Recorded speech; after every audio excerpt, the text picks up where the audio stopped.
Você já desconfiou que alguém da sua própria família queria te fazer mal? Pois é, no último jantar em família, eu descobri, quase tarde demais, que minha sogra tentou me envenenar. Sim, do nada, ela colocou algo na minha bebida, mas eu percebi a tempo e tomei uma atitude que ninguém esperava. E o mais louco, foi o próprio marido dela que acabou bebendo. Quer saber como tudo aconteceu, por que ela fez isso e o que rolou depois? Fica comigo até o final desse vídeo, porque a história vai te deixar em choque. E já comenta aqui, você confiaria na sua sogra depois disso? Eu tô curiosa para saber se sou só eu que passo por esse tipo de coisa. Minha sogra colocou algo estranho na minha bebida quando pensou que eu não estava olhando. Caipirinha especial para meu genro favorito, disse ela com um sorriso. Agradeci e discretamente troquei os copos com o marido dela, que sempre criticava minha carreira. 45 minutos depois, meu nome é Rafael Mendes, 32 anos, fotógrafo independente baseado em Florianópolis, Santa Catarina. Construí meu negócio do zero, casamentos, fauna selvagem, ensaios para revistas. UD, tipo de trabalho que paga as contas se você for bom nisso. E eu sou. Mas para meus sogros, especialmente Dona Regina, o que eu faço nunca foi suficiente. Como vai aquele seu hobbyzinho de fotografia? Me perguntava seu Alberto nos jantares de família, nem tentando esconder o desdém. Ele era diretor financeiro de um grande banco, o tipo de homem que mede sucesso em metros quadrados e aplicações na bolsa. Todo jantar de domingo na casa deles era igual. Regina se desdobrava em atenções com a filha, enquanto Alberto me interrogava sobre minhas finanças. Minha esposa Fernanda apertava minha mão por baixo da mesa, um pedido silencioso de desculpas pelos pais. Eu tinha passado a semana toda fotografando a mata Atlântica para National Geographic, caminhando por trilhas íngremes para documentar espécies ameaçadas. Estava exausto, mas Fernanda insistiu que não poderíamos perder o jantar de aniversário da mãe dela. Só algumas horas, prometeu. Eu deveria ter prestado atenção àquele nó no estômago quando Regina me encurralou na cozinha, no modo como seus olhos se moviam nervosamente antes de me entregar aquela bebida. O ligeiro tremor em seus dedos quando disse, fiz especialmente para você. Algo não estava certo. Eu só não sabia o quão errado estava prestes a ficar. Fernanda e eu nos conhecemos 6 anos atrás em uma exposição de arte onde meu trabalho estava sendo exibido. Ela estava terminando seu mestrado em ciências ambientais e eu estava apenas começando a fazer meu nome. Nos conectamos instantaneamente. Ela entendia minha necessidade de capturar o mundo através de uma lente e eu admirava sua paixão por protegê-lo. Os pais dela eram outra história. Desde nosso primeiro encontro, Alberto deixou claro que esperava alguém diferente para a filha. Alguém com um emprego em escritório, um plano de aposentadoria, um carro da empresa. Alguém exatamente como ele. Regina era mais sutil. Ela elogiava minhas fotos enquanto perguntava quando eu planejava me estabelecer em algo estável. Me convidava para eventos familiares e depois me apresentava como o fotógrafo em vez de seu genro. Por anos tentei conquistá-los. Levava vinhos caros para o jantar, mostrava trabalhos publicados, mencionava clientes de alto perfil. Nada mudava a percepção deles de que eu era apenas uma fase na vida da filha, algo que ela superaria. No último Natal, ouvi Regina ao telefone. Fernanda poderia ter casado com o Eduardo, sabe? Cirurgião cardíaco, família tradicional. Mas ela escolheu o artista.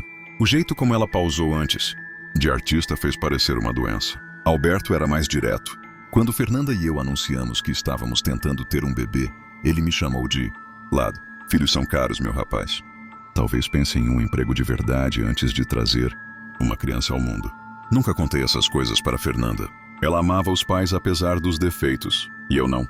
Queria forçá-la a escolher lados. Então eu sorria, apertava a mão de Alberto firmemente a cada visita, elogiava a comida de Regina e guardava meus pensamentos para mim mesmo.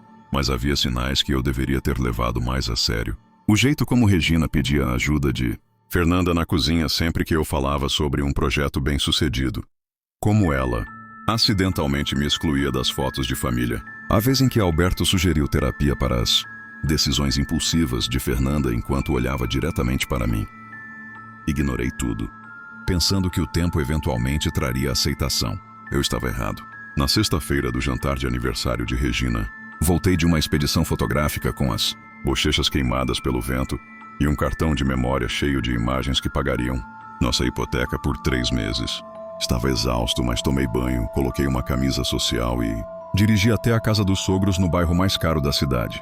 O jantar começou normalmente. Alberto se gabava de um negócio recente. Regina se preocupava com a arrumação da mesa. O irmão de Fernanda, Gustavo, e sua esposa Camila faziam conversas educadas. Eu bebia uma cerveja e contava os minutos até podermos ir embora. Fernanda e eu nos conhecemos 6 anos atrás em uma exposição de arte onde meu trabalho estava sendo exibido. Ela estava terminando seu mestrado em ciências ambientais e eu estava apenas começando a fazer meu nome. Nos conectamos instantaneamente. Ela entendia minha necessidade de capturar o mundo através de uma lente e eu admirava sua paixão por protegê-lo. Os pais dela eram outra história. Desde nosso primeiro encontro, Alberto deixou claro que esperava alguém diferente para a filha. Alguém com um emprego em escritório, um plano de aposentadoria, um carro da empresa. Alguém exatamente como ele. Regina era mais sutil. Ela elogiava minhas fotos enquanto perguntava quando eu planejava me estabelecer em algo estável. Me convidava para eventos familiares e depois me apresentava como o fotógrafo em vez de seu genro. Por anos tentei conquistá-los. Levava vinhos caros para o jantar, mostrava trabalhos publicados, mencionava clientes de alto perfil. Nada mudava a percepção deles de que eu era apenas uma fase na vida da filha, algo que ela superaria. No último Natal, ouvi Regina ao telefone. Fernanda poderia ter casado com o Eduardo, sabe? Cirurgião cardíaco, família tradicional. Mas ela escolheu o artista. O jeito como ela pausou antes de artista fez parecer uma doença. Alberto era mais direto. Quando Fernanda e eu anunciamos que estávamos tentando ter um bebê, ele me chamou de lado. Filhos são caros, meu rapaz. Talvez pense em um emprego de verdade antes de trazer uma criança ao mundo. Nunca contei essas coisas para Fernanda. Ela amava os pais apesar dos defeitos, e eu não. Queria forçá-la a escolher lados. Então eu sorria, apertava a mão de Alberto firmemente a cada visita, elogiava a comida de Regina e guardava meus pensamentos para mim mesmo. Mas havia sinais que eu deveria ter levado mais a sério. O jeito como Regina pedia a ajuda de Fernanda na cozinha sempre que eu falava sobre um projeto bem-sucedido. Como ela acidentalmente me excluía das fotos de família. A vez em que Alberto sugeriu terapia para as decisões impulsivas de Fernanda enquanto olhava diretamente para mim. Ignorei tudo, pensando que o tempo eventualmente traria aceitação. Eu estava errado. Na sexta-feira do jantar de aniversário de Regina, voltei de uma expedição fotográfica com as bochechas queimadas pelo vento e um cartão de memória cheio de imagens que pagariam nossa hipoteca por 3 meses. Estava exausto, mas tomei banho, coloquei uma camisa social e dirigi até a casa dos sogros no bairro mais caro da cidade. O jantar começou normalmente. Alberto se gabava de um negócio recente. Regina se preocupava com a arrumação da mesa. O irmão de Fernanda, Gustavo, e sua esposa Camila faziam conversas educadas. Eu bebia uma cerveja e contava os minutos até podermos ir embora. Depois do prato principal, Regina anunciou que tinha feito sua famosa caipirinha especial para a sobremesa. Ela desapareceu na cozinha e me ofereci para ajudar a carregar os copos. Foi quando vi. Ela tinha 2 copos separados dos outros. Quando entrei, ela rapidamente adicionou algo de um pequeno frasco em um deles. Não era uma guarnição ou sabor. Era incolor, sem cheiro. E ela escondeu o frasco no momento em que ouviu meus passos. Ah, Rafael, não precisa, já estou acabando, disse ela, animada demais. Este é para você. Receita especial para meu genro favorito. Minha garganta apertou. O copo tinha um filme quase imperceptível flutuando, capturando a luz. Deixe-me ajudar você a carregar estes, disse pegando os 2 copos que ela havia preparado. Na sala de jantar, Alberto estava checando seu telefone, mal levantando o olhar quando me aproximei. Sua caipirinha, senhor. Coloquei o copo adulterado na frente dele em vez de tomar. Eu mesmo. Observei-o beber, inventando uma desculpa sobre preferir água com minha sobremesa. 45 minutos depois, Alberto estava pálido, suando e correndo para o banheiro. Os sons violentos de sua doença ecoavam pela casa. O rosto de Regina perdeu a cor quando ela percebeu o que havia acontecido. Seus olhos encontraram os meus através da mesa. E naquele momento, eu sabia 2 coisas com absoluta certeza. Minha sogra havia tentado me drogar, e ela sabia que eu sabia. Não reagi, não a confrontei. Apenas comi meu pudim enquanto Fernanda corria para verificar o pai. Na confusão que se seguiu, com Alberto insistindo que devia ser intoxicação alimentar e Regina gaguejando sobre frutos do mar estragados, Discretamente guardei no bolso o copo, intocado destinado a mim. Algo havia mudado dentro de mim. A raiva que senti não era quente ou explosiva, era fria, deliberada. Eu não ia apenas deixar isso passar, mas também não ia lutar do jeito deles. Eu ia fazê-los encarar exatamente quem eles eram. Na segunda-feira, após o jantar, levei o copo para Marcelo, um ex-cliente que dirigia um laboratório de toxicologia, pessoal ou profissional. Ele perguntou quando expliquei o que precisava. Assunto de família, respondi. 3 dias depois ele ligou. Rafael, havia benzodiazepínicos nessa bebida. Nada letal, mas o suficiente para deixar alguém inconsciente por horas, talvez causar alguma perda de memória. Onde você conseguiu isso? Agradeci e pedi um relatório escrito. Não respondi à pergunta dele. Naquela noite, disse a Fernanda que queria pular o jantar de domingo por um tempo. Disse que precisava me concentrar em uma exposição próxima. Ela ficou desapontada, mas entendeu. Não contei a ela sobre os resultados do teste. Ainda não. Precisava de mais informações. Primeiro, nas 2 semanas seguintes fiz algumas investigações.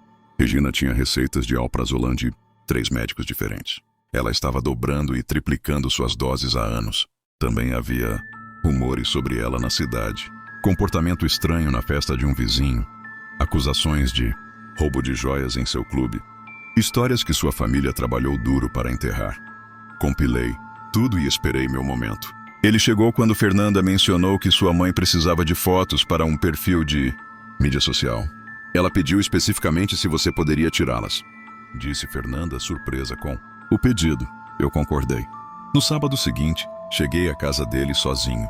Bolsa da câmera em uma mão, um envelope lacrado na outra. Regina estava esperando, vestida caríssima, maquiagem perfeita. Alberto estava no escritório. Ela explicou. Antes de começarmos, disse calmamente, achei que você gostaria de ver isso. Entreguei a ela o envelope contendo o relatório toxicológico, junto com impressões de suas múltiplas receitas. Suas mãos tremiam enquanto lia. Isso é absurdo, sussurrou. Eu nunca faria.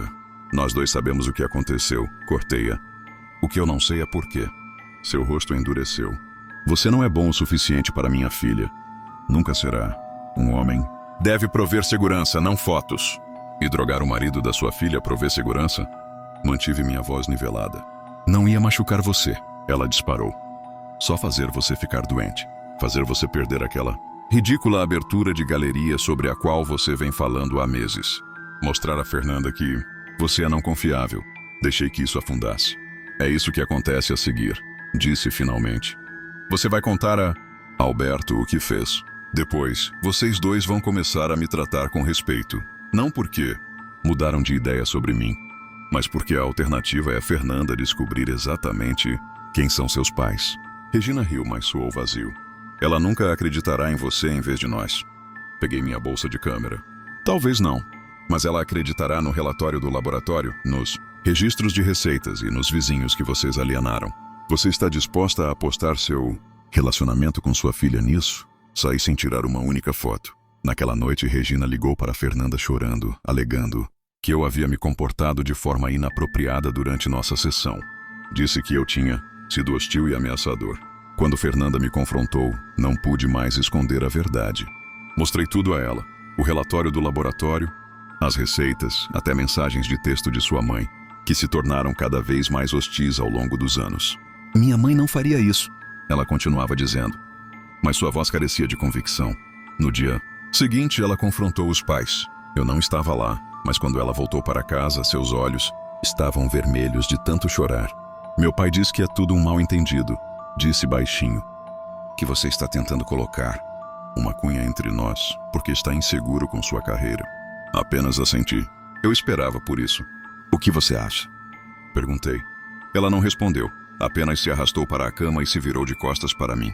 Eu havia reagido, mas de alguma forma caí mais fundo na armadilha deles. Agora eu era o vilão na história deles. E eles conseguiram plantar dúvidas na única pessoa cuja opinião mais importava. Para mim.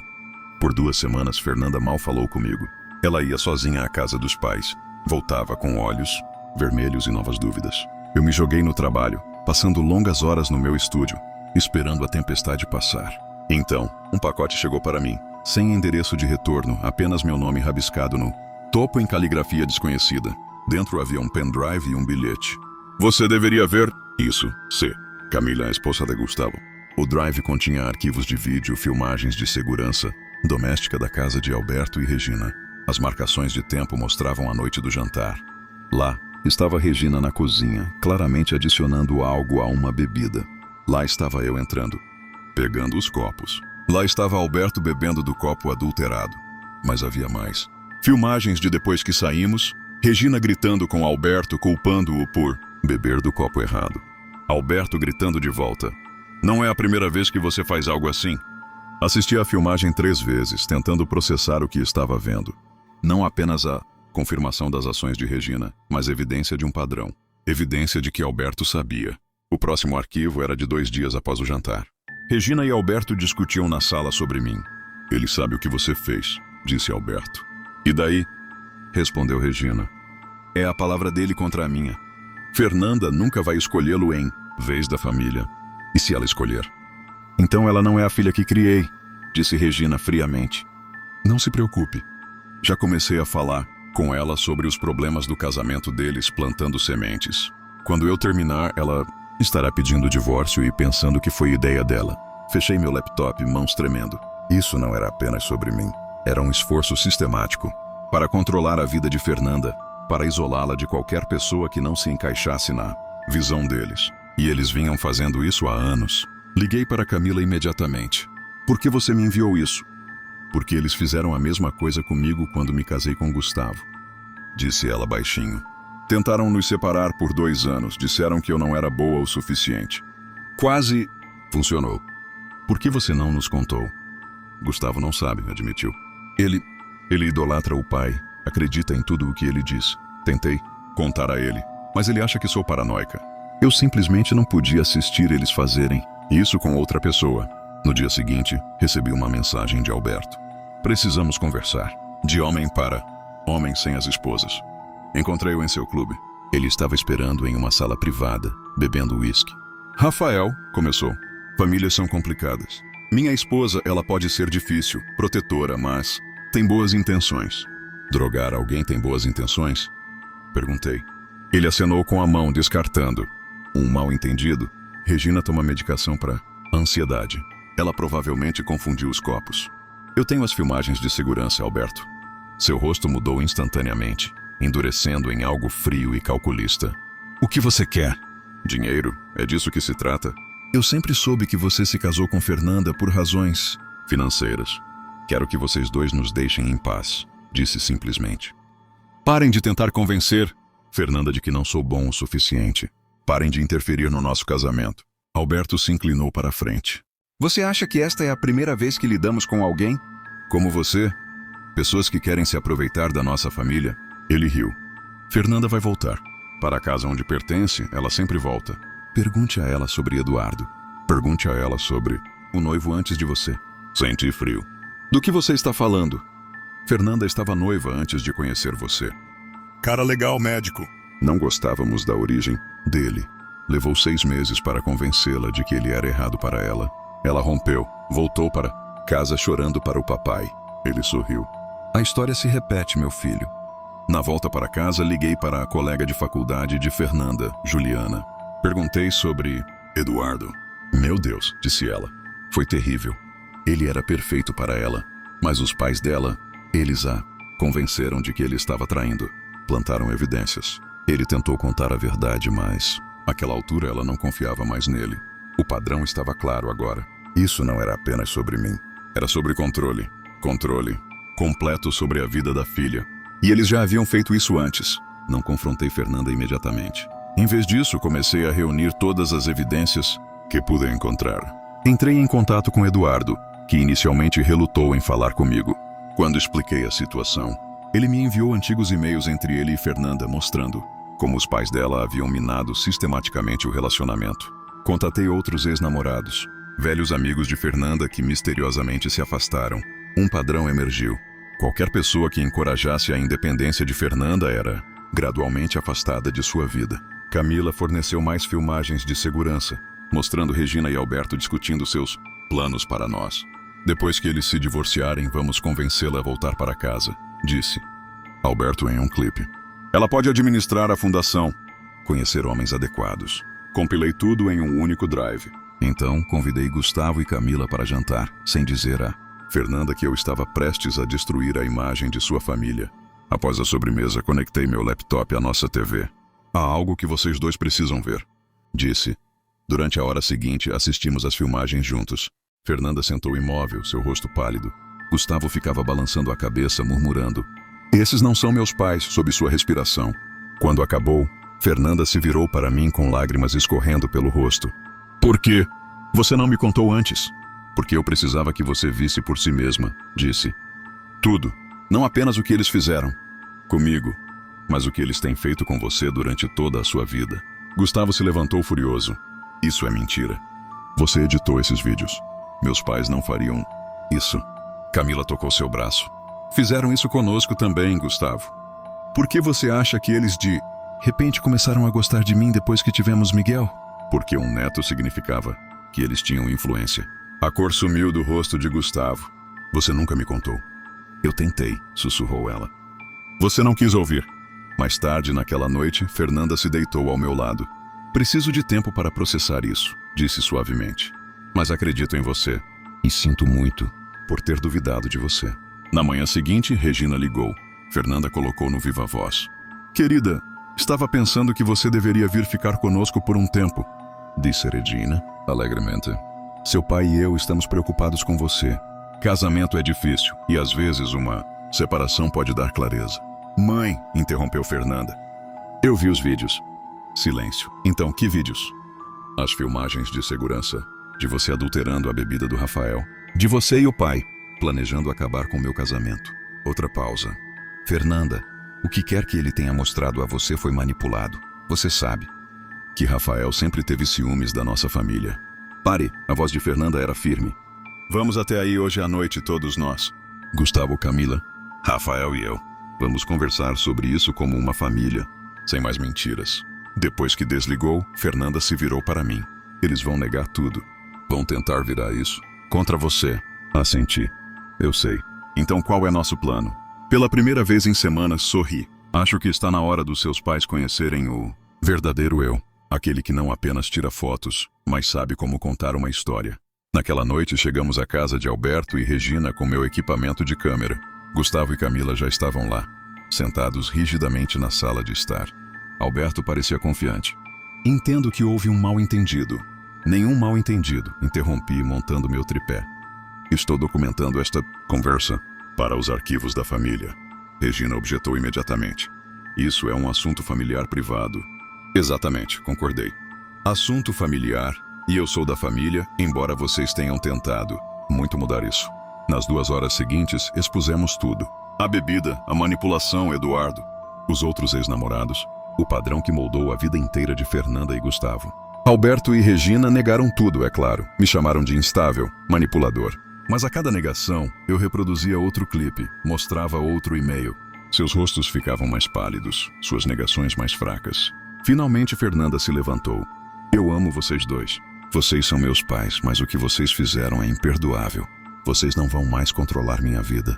Gustavo assentiu. "Somos adultos, escolhemos nossos próprios parceiros, nossos próprios caminhos."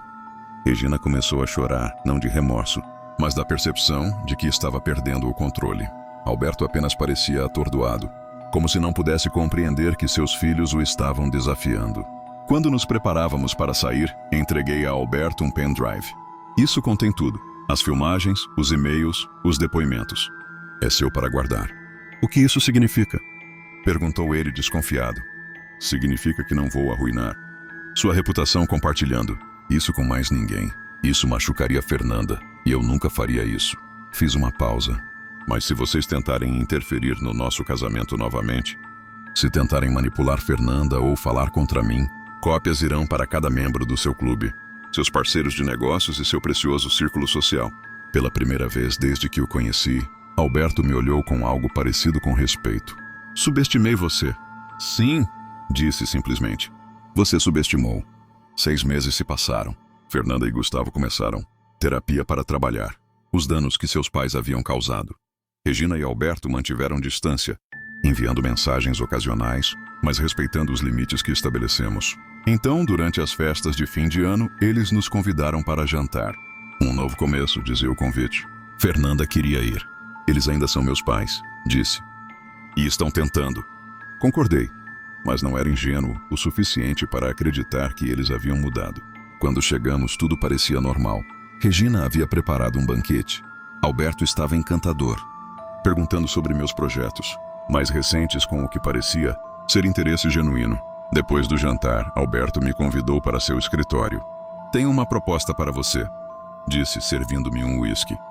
Estive pensando na sua carreira. Fotografia é... Bem, tem sido boa para você, mas você já considerou diversificar? Eu poderia trazê-lo para minha empresa. Caminho para sócio júnior. O salário seria substancial. Peguei o copo, mas não bebi. Por que você faria isso? Você é da família, disse ele suavemente. E respeito como você lidou com o desagradável. Você protegeu minha filha, enquanto manteve sua posição. É isso que um homem de verdade faz. Coloquei o copo na mesa, intocado. Agradeço a oferta, mas não. Seu sorriso ficou tenso. Rafael, seja razoável. Este é um ramo de oliveira. Uma maneira de seguirmos em frente. Não, repeti. É mais uma tentativa de controle. Você não pode me comprar, Alberto. E não suporta o fato de que Fernanda me ama exatamente como sou. Não seja tolo, sibilou ele, abandonando a fachada. Todos têm um preço. Levantei-me. É aí que você está errado, e é por isso que nunca vai entender sua filha. Voltei para a sala de jantar, onde Regina mostrava álbuns de fotos para Fernanda. Olhe para estas, ela dizia. Você estava tão feliz quando morava em casa. Fernanda me viu do outro lado da sala. Ela podia ver pela minha expressão que algo havia acontecido. Dei um leve aceno com a cabeça e ela se levantou. Mãe, pai, anunciou claramente. Tenho algo para contar a vocês. Todos se viraram para olhar para ela. Vamos ter um bebê, Rafael e eu. Estou com 3 meses de gravidez. O choque em seus rostos era genuíno. Regina se recuperou primeiro, correndo para abraçar a filha com lágrimas nos olhos. Alberto se aproximou mais lentamente, olhando entre Fernanda e eu. Parabéns, disse ele rigidamente. Obrigado, respondi, depois baixando a voz para que apenas ele pudesse ouvir. Esta criança nunca será um peão nos seus jogos. Prometo a você isso. Seu rosto endureceu, mas ele assentiu uma vez. Ele entendeu a mensagem. Enquanto dirigíamos para casa naquela noite, Fernanda apertou minha mão. Eles nunca vão mudar, vão? Não, disse honestamente, mas terão que aceitar que nós mudamos. 3 semanas depois, uma carta certificada chegou do advogado de Alberto. Dentro estava uma escritura para uma casa. Nossa casa, que estávamos alugando, e documentos legais estabelecendo um fundo fiduciário para nosso filho ainda não nascido. Não havia nenhuma nota, nenhuma condição, nenhum compromisso. Apenas a transferência de ativos limpa e irrevogável. Não era um pedido de desculpas. Alberto não era capaz disso. Mas era um reconhecimento, talvez o único que ele poderia dar, de que havíamos vencido. Nossa filha nasceu no verão. Nós a chamamos de Helena, em homenagem à minha avó. Quando Regina e Alberto vieram ao hospital, trouxeram presentes, mas mantiveram uma distância respeitosa. Admiraram o bebê, tiraram fotos e saíram sem tentar nos dar conselhos sobre paternidade ou palestras financeiras. Meses se passaram. Nosso relacionamento com eles se estabeleceu em algo que se assemelhava à normalidade.